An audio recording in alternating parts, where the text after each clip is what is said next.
Hello and welcome to the MEDDICC AI launch. We're so excited to bring something to market that is fresh, new, and really intended to drive amazing efficiency, amazing effectiveness with revenue organizations around the world. My name is Eli Cohen, and I'm the CEO and co-founder of SalesHood. We're a purpose-built sales enablement solution. We're all about helping companies replicate their top performers. How do we do it? By achieving breakthroughs in sales productivity, by providing companies with solutions for readiness, effectiveness, and execution. And that's enough of the pitch for me. We are going to walk you through and talk about, number one, kind of why MEDDICC AI, and the problems that we believe we're solving with MEDDICC AI. So we're going to start there.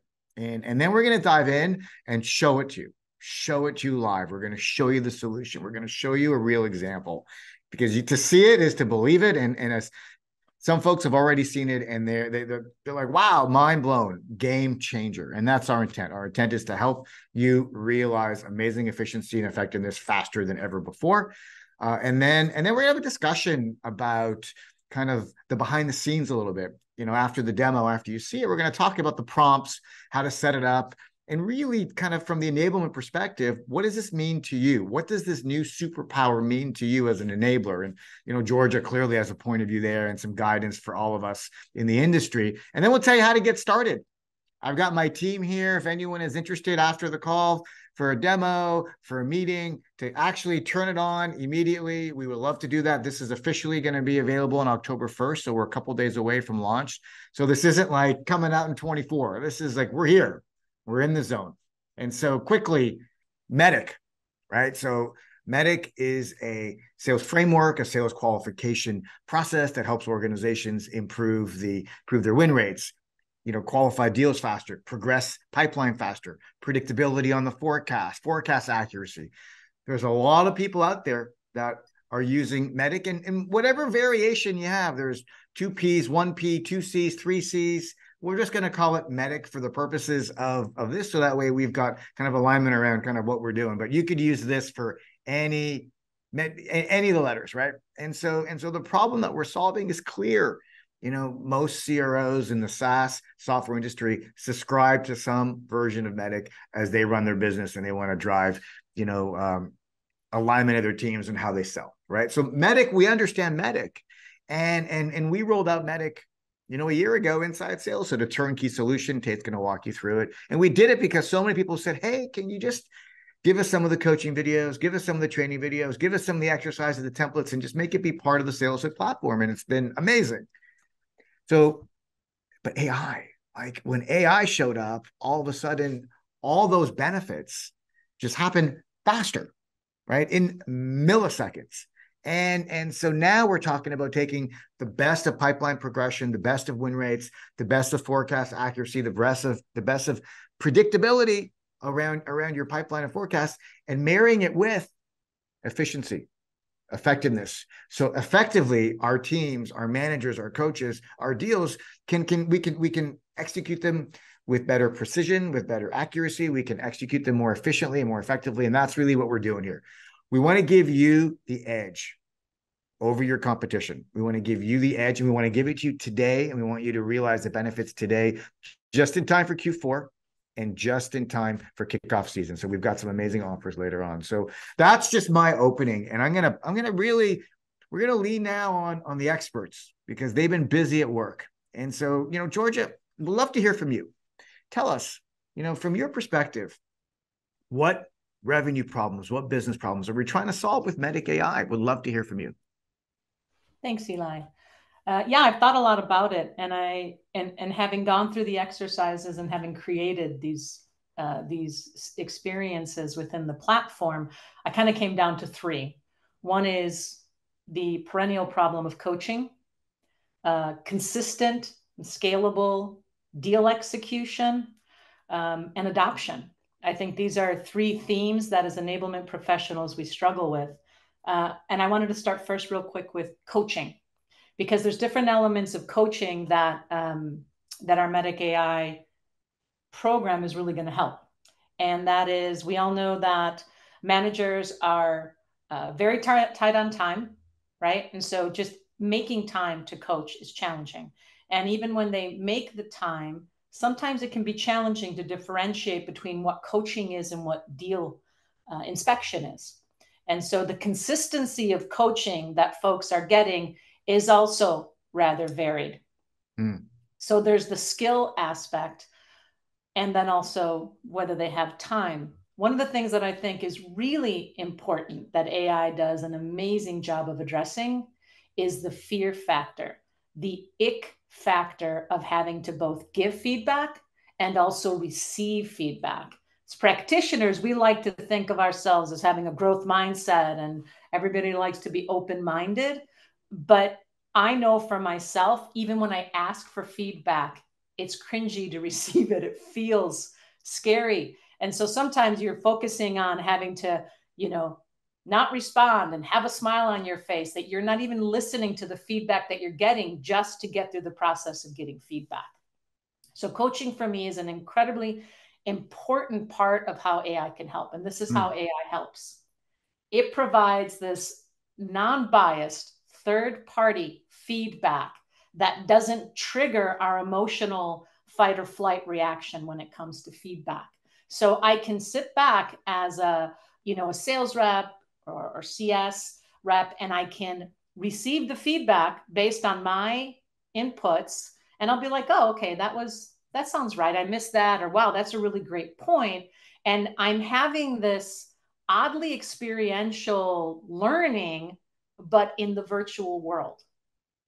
Normally, for practitioners, when we talk about experiential trainings, we need to be together, right? It's the whole point of experience. And AI is lending this technology in a way that provides that experience. From a manager's point of view, their reps are going to be getting coaching consistently, right? Across the board, everybody's being coached off that same data set, but they can go in and they can add their color to the coaching and not feel like it's as personal, right? They can still customize it for what they want to contribute. And by the way, if they're not really comfortable with coaching, when they're reading the feedback that AI is providing their reps, they're taking that in. They're That's now becoming better adding. coaches. They're That's becoming right. better coaches. They're becoming better coaches. So fast forward to a world where now AI is supplementing, just like e-learning supplemented our classroom, right? It's not replacing anything. It's supplementing. It's making us better.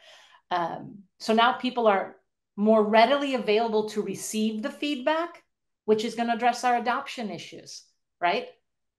So if people are now better able to receive feedback and we have then greater adoption, then we should logically see an impact in the deal execution because they're able to apply what they've learned in the field.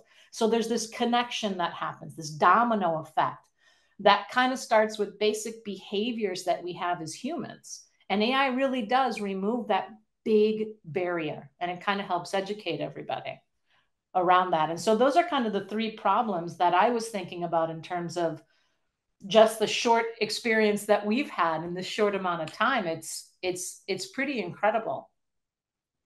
That's great. Wow. Coaching. So I love it. Rep coaching, manager coaching, and reducing the friction and that uncomfortable feeling of receiving coaching because it's real time. It's generative. So that way it's providing it to you from a data set that is best practices. And then I love what you said, managers. Tell me more about it makes managers better managers or it helps them be better at coaching. What does that mean?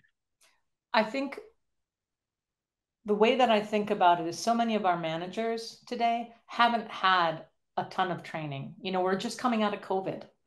And so many of them were promoted perhaps from being an individual contributor, an individual sales rep into sales management. And unfortunately, across the board, we don't invest enough time and resources in training our leaders. And so they're already at a deficit and they're being asked to coach. And even if they're good coaches, if we've come out with a new program, new product release, new messaging, it's new to them. So even if they have the skill set, they may not have the knowledge. And so they're able to augment any gaps that they have with AI.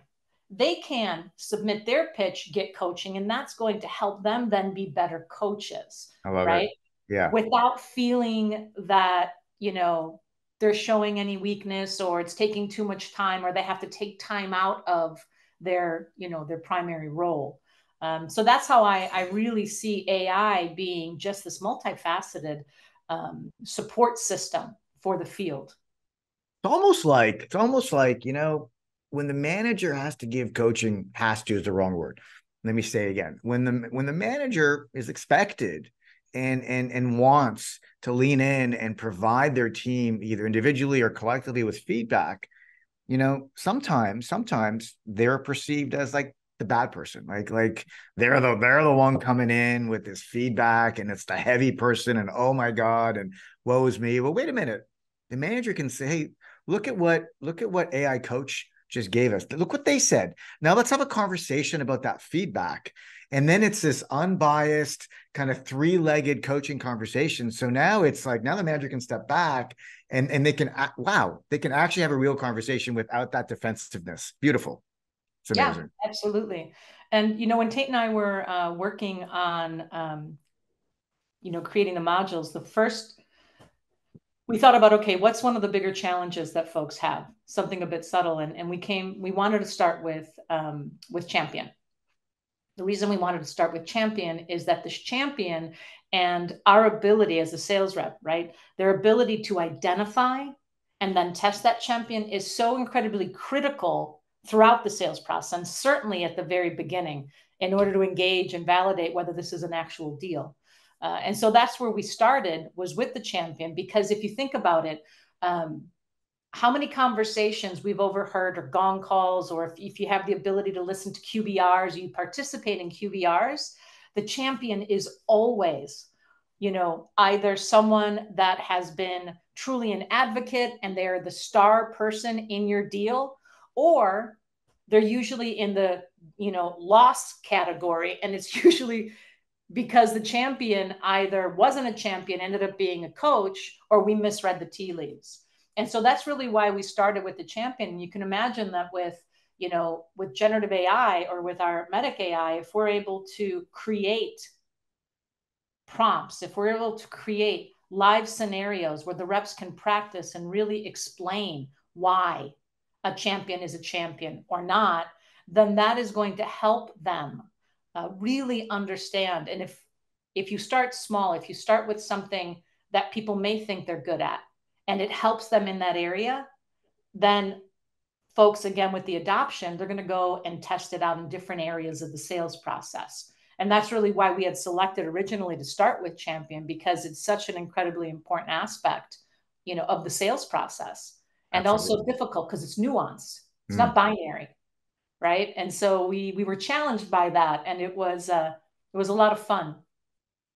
I love that, and I love the focus on champion. Right. So listen, I believe most of us here listening right now have an understanding of what the MEDDICC stands for: metrics, economic buyer, decision criteria, decision process, implications to pain, champion, and competition. And then if you're using P's, then and you're calling it MEDDPICC, you have paper process or procurement process. Some people have partner as well, and then some people even do a third C for compelling event, right? So it's broad. It could be as broad or as narrow as you want it to be.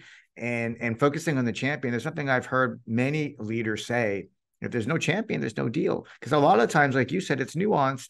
A champion may really be a coach. They don't really have the ability to get a deal done, and they don't have the political clout. They don't understand. They don't have there are a whole bunch of nuances. They don't have the relationships. And so I think what's fascinating here is seeing how, I'm going to set you up, Tate, because now we've, like Georgia set us up with champion as an example. So how do we use SalesHood plus MEDDICC plus AI together to help a salesperson get better trained on MEDDICC? And let's focus on champion. How do we get them to, reinforce their knowledge with AI of champion? And more importantly, how do we have them to execute deals more effectively? And I think you got some stuff to show us, because this is a launch, and this is the first time we're showing this publicly. And George, amazing comments. Thank you. And Tate, listen, would love to wow us. No pressure. No pressure. Thanks, Eli. I think this is what we're all here for. So let's jump right in and show everybody what they've been waiting for. All right. So welcome to the MEDDICC AI Learning Center. Here you'll find a variety of resources that'll help your teams master the MEDDICC framework. So from lesson videos to guides to tools and templates, everything you need to be successful is right here. And the way this works is we have micro learnings for each letter that everybody will go through. So this is the self-paced course. We also have a facilitated training, but everybody goes through and gets familiar with the letters and really dives deep into each one of them. And what do we do after everybody goes through the training? Well, it's time to reinforce, right? And so as we mentioned, no champion, no deal. And so what we've done here is we've created an environment where your reps can come in and truly test themselves and understand where they're at with validating their champion. And so there's some instructions here, and then there's a prep exercise. And in this prep exercise, we're going to ask a series of questions about their relationship with their champion. So what's the name of your champion? How did you meet? How have you been communicating with them? When did they confirm that they were the preferred vendor, et cetera, and et cetera. And so by doing this exercise, it's making me think about my experience with my champion so far. Now it's time to come in and get coaching from our AI coach here. And so again, relisting the prompts here. I have an AI scorecard set up with some key phrases, some phrases I need to stay away from, a targeted duration, and an area where I can record my video. And so without further ado, 3, 2, 1, and all right. So the deal I'd like to receive feedback on today is one that I've been working for about a month now, and the company is called SalesHood. I met my champion, Josh Cruikshank, through a referral from one of our existing customers, and I can say with confidence that he is a true champion. Our communication has been frequent and timely, and we're at a point now where we're actually texting each other via phone as questions arise. Josh validated last week that we are his preferred vendor, but that we'd still need to win over a couple other key stakeholders before we can move forward with the partnership. Josh introduced me to his boss, Eli Cohen, who's the CEO and economic buyer. He also introduced me to their head of marketing to get additional buy-in. We have meetings set up to address those priorities and talk more strategy next week. Josh was also very collaborative as we put together a mutual plan, and which has kept us aligned, and he's also held himself accountable for all the agreed upon next steps. He hasn't yet walked me through the decision-making process. However, we're hoping to get there after these next couple of calls are completed. So all that said, this deal is moving along nicely, and it has a lot to do with the motivated champion that I have found in Josh. All right, so as you can see, as I was talking, everything I was saying was popping up on the screen. The keywords that I was supposed to mention were popping up green. If I said any restricted phrases, you would have seen them popping up as red. And upon hitting finish here, the system's going to analyze my talk track. We're looking at the MEDDICC global data set of best practices and providing feedback based on what you said, Tate. Look at that. Great job. So let's take a look at some of this feedback here and see where I could have done better. So 9 out of 10, I'm pretty happy with that, but I'll probably look at some of this and see if I can retake this and go back. But duration, right in the pocket. Pace, looks like I spoke a little bit fast. Overall, my tone was positive. I missed one keyword, mutual success plan, and I stayed away from all restricted phrases. Great from a quantitative perspective, but let's look at some of this qualitative feedback. So great job on validating your champion, Josh. First, you confirmed that Josh was your coach, wasn't just a coach, but he was a true champion. This is crucial. So just reconfirming the things that I did well. Secondly, Josh confirmed that you're the preferred vendor. So it's walking through each one of my talk points and giving me feedback on whether I did well or if I could do better. Additionally, he introduced me to the stakeholders, including the CEO. Awesome. It's great to hear that Josh has been collaborative. Also, it sounds like Josh has been advocating on your behalf. Awesome. To improve, what could I have done better? It would be beneficial for Josh to explain the decision-making process to you. This will help you understand the timeline, the criteria. And then not only is it telling me what I could do, but it's telling me what my next steps should be. So your next steps should be focused on the upcoming meetings with your CEO. Use these opportunities to build relationships, understand their needs, and address any concerns that they might have to help move this deal through the pipeline faster.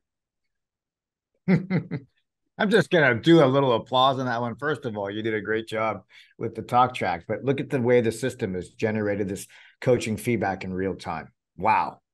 So I'm going to go ahead and submit my pitch here.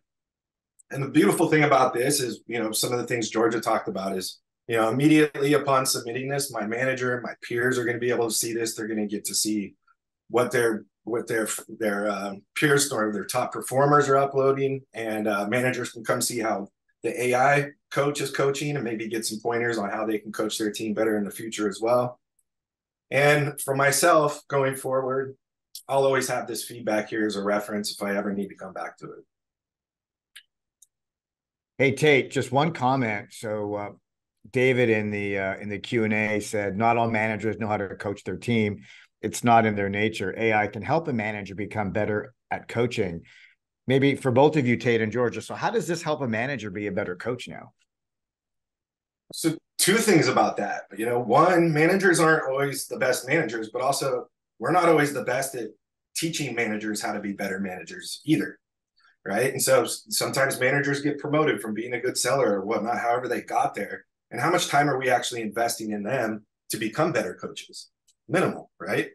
And so what this does is this actually opens up a world to where we have the opportunity to create how we want our managers to coach by using the prompts and by setting this up and, really dialing this into providing the type of feedback that we would like our managers to be giving their people.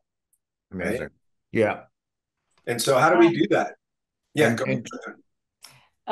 No, Tate, I can't wait to show the prompts because that's the fun part. And I think I was going to say, we've got over 30 practitioners here. And based on what they've seen, I know that they're thinking about how to use this. And I was wondering, if the 30 plus folks on the call, if you guys want to drop in the comments, just based on what you've just seen here, I know you're thinking, like in your mind, how do you see this helping managers become better, better coaches? Drop it in and then we can talk about it in a bit. But I would love to hear what people are already thinking about based on just what we've seen, because it's incredibly, it's just very impactful.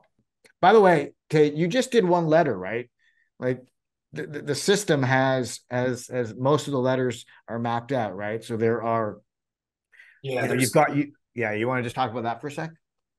Yeah. So, there's one for champion, metrics, implications of pain, economic buyer, and decision criteria. And there's also an AI deal coach, which we'll talk about in a second. Those are the reinforcement modules set up to reinforce the actual program itself. Great. All right. I think so give us a recap, Tate. You showed us reinforcement. Give us a recap, and then where we go next. Yeah. So the reps have gone through their training. They've applied what they learned in their training for a couple of weeks, and now they've come back and done a reinforcement to see how well they're engaging with their champion or their economic buyer, or just get some coaching and feedback on how they're doing within their deal. And they've gone through a prep exercise here. They've recorded their video. The coach has given them their feedback and now in some next steps and things that they should focus on. And so where we wanted to go next was the setup. How did we get here? How did we make this available for everybody? And so first and foremost, we asked a series of questions that we wanted to tee up for them to talk about in their talk track. So we had them put their thoughts on paper. So when it comes time to actually talk, what we want to do is reverse engineer those questions to an extent in order to customize the feedback to give them the right type of coaching around their talk track. And so here in the back end publisher of this course here, scrolling down, some of that quantitative stuff that we set up at first, you can type in whatever key phrases you want here based on, your company and your culture. Restricted phrases, we just put filler words in there as we want everyone talking clean. And for this duration was between 30 and 2 minutes. The advanced settings here is where it gets really fun.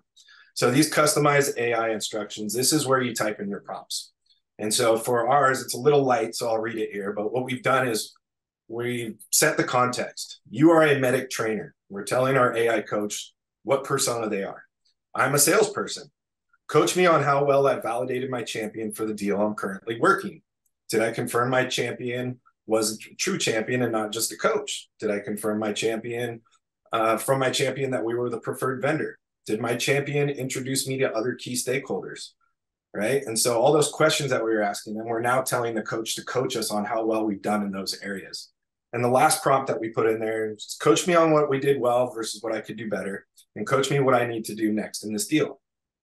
So for those of you who aren't familiar with AI prompts, some best practices is just be very clear and specific. You know, state your request or your question clearly, and have use like a conversational tone with your AI. You know, frame your prompts as if you're having a conversation with a human, not a robot. This encourages a more natural and engaging response from the AI.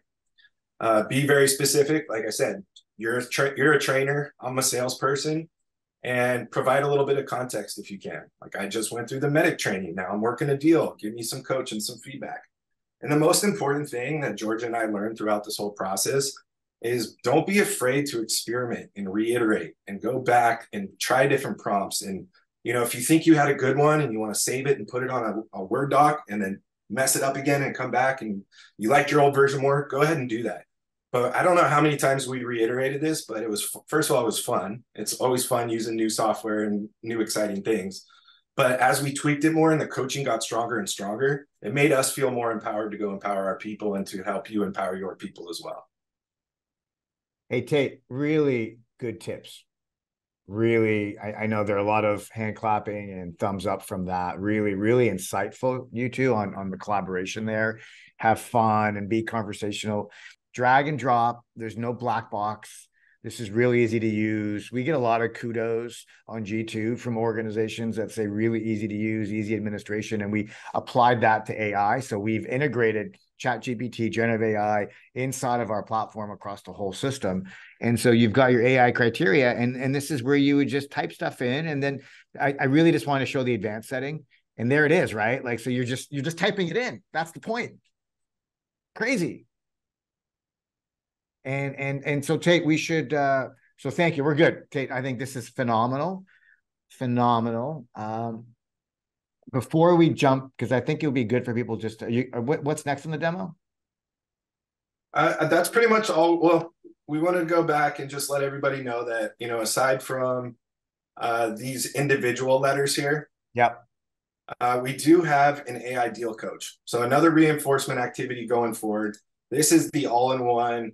I want to see how good my deal's doing across the board. And so I come in here, I can prep. Again, we're teeing up the questions. Only this time, we're going through each letter of MEDDICC. So do you have a champion? If so, how are they your champion and not a coach? Did you identify the key metrics? If so, what are they and who are they important to? So just getting them to think about a deal holistically through the MEDDICC framework. And then when it comes time for their recording, we've changed the prompts around to be very specific around, there's a prompt in there for each letter to give you feedback on how well you've uncovered the information necessary or what you didn't know and how to go get it. Genius. So we've got MEDDICC training. We've got, you know, with AI in there for training, we've got MEDDICC reinforcement. So the self-paced reinforcement, you know, maybe I'm running an opportunity and there's a reminder on what the coach is, the champion is, and I can what you showed. And then pre-QBR or pre-1-on-1 with my manager, I could actually do a walkthrough of my deal and it'll give me coaching on the totality of my deal. Holy. That's pretty cool, Tate. Thank you for showing that to us. And Eli, what I'll say is the point of view that we should all have as practitioners when we're creating these exercises and modules is it's an open book test. You're reinforcing the behaviors, right? So if they don't know it, we want them to know it. And so that's okay. And that's why we give them the prompts and the answers, right? We want them to think about these things. And actually in the instructions, we tell them that we still want them to verbalize that they don't have the champion yet, or they don't have this information or that information, because that then prompts AI to give them that feedback. And it's also a reminder for themselves that they need to go get it. So the information they don't have is equally as important. So it's not a test. It really is an opportunity to reinforce the best practices and behaviors that we know will drive success for them. And that's why this was so I think, useful, is because that's how we treated it. That, that's really great. There's so much here, you two, in terms of what you've created and what we've launched.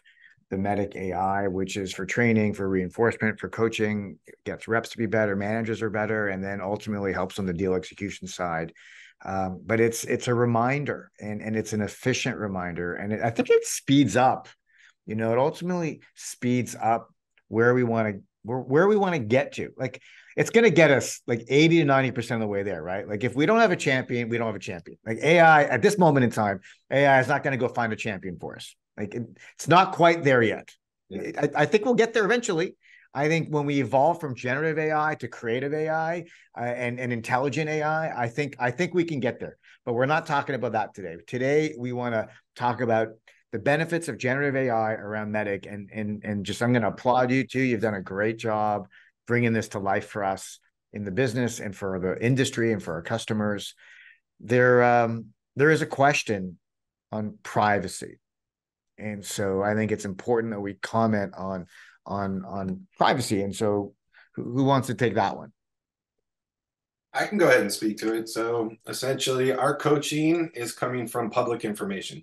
So it's open source AI. Your transcript or whatever's being said in the video is being coached on public information. So everything that's out there in the world around any methodology or any subject or any topic, you can use the prompts to bring that into your world here.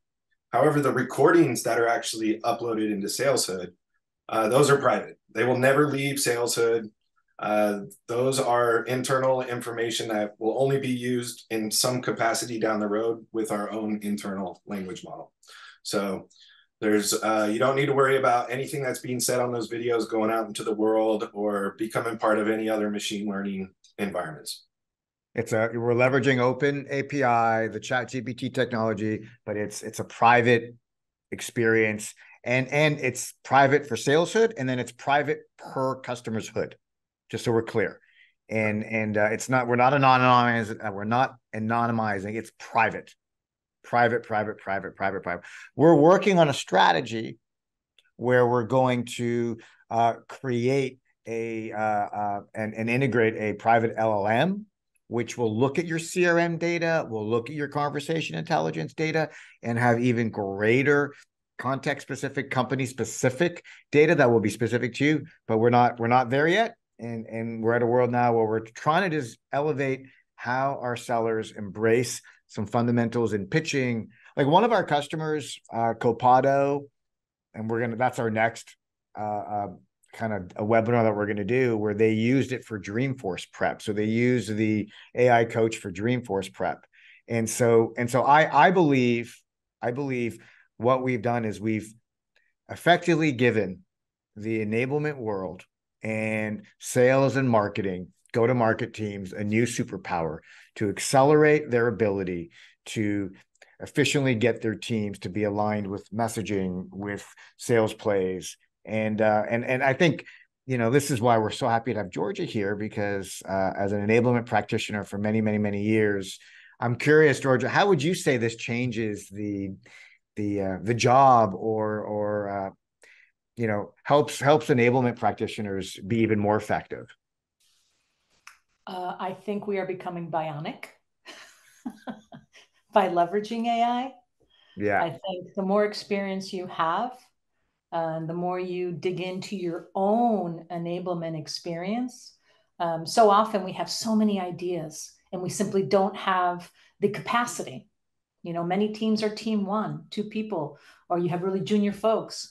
And so it enables you to be a multiplier, right? Without overtaxing the field, because that's the other balance. You have all these ideas, but in executing them, you might overtax. And so I think from that perspective, it certainly amplifies our vision, our point of view, the programs that you have. The other thing that I would say, because I'm always interested in the behavioral psychology of our roles, is one of the things that enablement is so incredibly good at, what we're really good at, and what is so incredibly important for the organization, is that we are cross-functional, collaborating mavericks. Like we know what's going on really across the entire organization because we have to, because we have kind of all the authority and none of the, or all the responsibility and none of the authority. And we have to collaborate with product marketing and with services, and we have to know what the C-suite wants, and we have to know what the people are thinking. And so we work a lot with subject matter experts, and we find ourselves doing a lot of discovery. In working with Tate, with this tool, what I'll tell you is, as a practitioner, I now have a tool that enables me to engage with my subject matter experts in a way that provides immediate gratification. So often the subject matter experts don't actually get to really see the impact that their contribution makes. And so when you're working on these prompts or on these topics, it's exciting. And frankly, it's a lot of fun to see how, when you're being creative and thinking differently. I think Tate, we must have gone through maybe 7 or 8 iterations before we landed, and they were all good, but they kept getting better because you become clearer on what it is that you actually want to see delivered, right? What is the outcome? And as enablement practice, that's what we're focusing on, right? Is we want the outcome. And so it really helps you understand what are the inputs, but that subject matter expert, collaboration, this is just another tool in your arsenal to continue to build that muscle. And so that was one of the, added benefits I think that this program gives us. I love that. You said so much. Enablers become a true multiplier.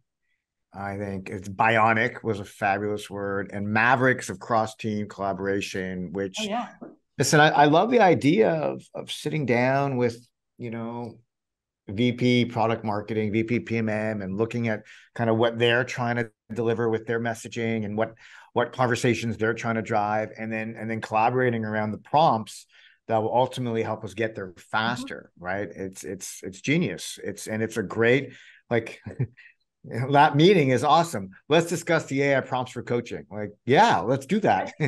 Everyone's going to want to do that because it's exciting, and and they realize the impact is immediate. You've got 2 major compelling events right now, Eli, and to all the folks on the call right now. We've got Q4. So I hope you're already thinking, how can I leverage this to impact Q4? What are the problems that I've already identified that I really want to try and make an impact on with coaching, right? Because the deals that you have in the pipe right now, those are the ones that you're going to have to close. So it's working those deals smarter, more effectively, efficiently. How do we help? The second thing is SKO. I mean, how much fun can you have by having this technology support and experiential exercise or pivot in your SKO? And not to mention also going forward QBRs, make them more interactive, let AI almost be that global trainer and then have everybody participate. There are so many ideas that I think are going to be sparked, because we're always looking for better ways to engage, new ways to engage that are focused on what is the biggest impact we can have on our organization. So I'm really excited for every single person on this call because I hope that, we've given them some really exciting things to think about going into Q4 and into the SKO season.